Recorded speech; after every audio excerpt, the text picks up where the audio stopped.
Mas Boyamin, tadi di awal kita sudah menyatakan ya, tadi pernyataan Mas Boyamin ini bukan cicak versus buaya, tapi pada kasus korupsinya. Nah, bagaimana seharusnya Polri menyiasati agar fokus pada kasus ini, agar tidak bernuansa politis dan justru terkesan malah menyamarkan jadi pertaruhan antara KPK dan Polri, Mas Boy? Jadi kalau memang sudah ada dua alat bukti, ditetapkan tersangka, nanti toh dinonaktifkan. Sehingga penanganan korupsi di KPK terkait dengan Pak SYL juga akan murni, sama-sama murni jadinya.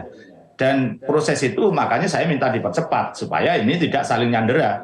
Nah, dengan kemurnian proses penegakan hukum ini tidak akan ada cicak buaya. Yang ada adalah menangani kasus perampas dengan perampas. Gitu. Jadi ini yang harus kita pelihara, kita jaga bahwa ini adalah dugaan pemerasan antara pemeras dan pemeras. Ya. Jadi itu yang pertama. Yang kedua justru saya biasanya sama teman-teman itu kan membela KPK dulu. Kan gitu seakan-akan yang membela orang dalam kasus cicak buaya. Tapi sekarang enggak. Kita fokuskan justru kalau nanti Polda ini berlarut-larut saya gugat pra peradilan. Karena saya bisa memberikan gambaran. Yang pertama itu kan di kamuflase honor. Kedua di kamuflase THR. Yang ketiga di kamuflase di lapangan bulu tangkis. Dan itu kalau tidak diproses akan saya buka di pra peradilan bagaimana prosesnya begitu supaya ini clear terbuka bahwa proses ini memang ada dugaan-dugaan paling enggak dugaan korupsi cara memberantas korupsi seperti Yudi Purnomo itu.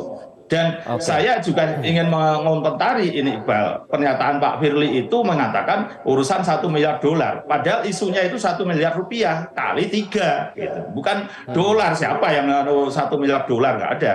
Terus kemudian berkaitan dengan ini isu bahwa pertemuan dengan Yassin Limpo itu jauh sebelumnya tahun 2001 atau tahun 2022. Betul, penyelidikannya resminya baru Januari 2023. Tapi kan KPK itu ketika menerima pengaduan dan menerima suatu dugaan tindak pidana korupsi itu sudah dimulai jauh sebelumnya, telaah lah, kemudian full bucket istilahnya pengumpulan bahan keterangan itu lama gitu. Dan Pak Yassin Limpo berusaha melakukan pendekatan dan menemui itu apa? Nah ini nanti kuncinya di Pak Yassin Limpo. Sebenarnya proses-proses di KPK terhadap dugaan korupsi di Kementerian Pertanian itu sejak kapan?